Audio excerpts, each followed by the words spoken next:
ഇപ്പൊ സിദ്ധാർത്ഥ് പറഞ്ഞു സാഗർ നല്ലൊരു ഫ്രണ്ടാണ്, നിങ്ങൾ ഒരുമിച്ച് കണ്ടു എന്നുള്ളത്. ആക്ച്വലി നമുക്കും ഭയങ്കര സന്തോഷമുള്ള ഒരു കാര്യമാണ്. നമ്മൾ കണ്ടിരുന്ന ആൾ ഇതിപ്പോ state award, special jury award, state award വരെ കിട്ടിയിരിക്കണം. അപ്പൊ അത്രയും വലിയൊരു നിലയിൽ തന്നെ സാഗർ എത്തിയിരിക്കുകയാണ്. അപ്പൊ അതിന്റെ ഒരു സന്തോഷം ഒന്ന് വേറെ തന്നെ ആയിരിക്കും അല്ലേ? സാഗർ തട്ടിമുട്ടിയിൽ ജോയിൻ ചെയ്യുന്ന വർഷം എനിക്ക് എന്റെ ഓർമ്മ ശരിയാണ് 2019 20 അങ്ങോട്ടാണ്, 19 18 ആണെന്ന് തോന്നുന്നു. അന്നേ അവൻ ലൊക്കേഷനിൽ വരുമ്പോ പറയും സമയില്ല രക്ഷപ്പെടണം. ആ ഒരു ത്വര, ആ ഒരു ഫയർ ഞാൻ അന്നേ അവനിൽ കണ്ടത്. അന്ന് അവൻ അതൊന്നും അവിടെ പറയുമ്പോൾ 26 വയസ്സ്, ഇന്ന് എനിക്ക് 26 വയസ്സ്.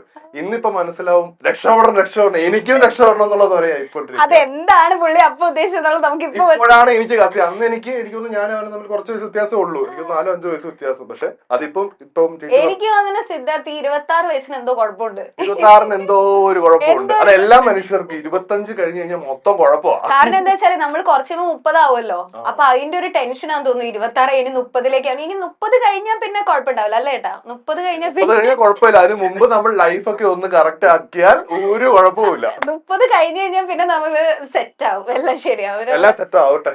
എല്ലാം സെറ്റ് ആവട്ടെ. ഞാനും പറയുന്നില്ല, സെറ്റ് ആവട്ടെ.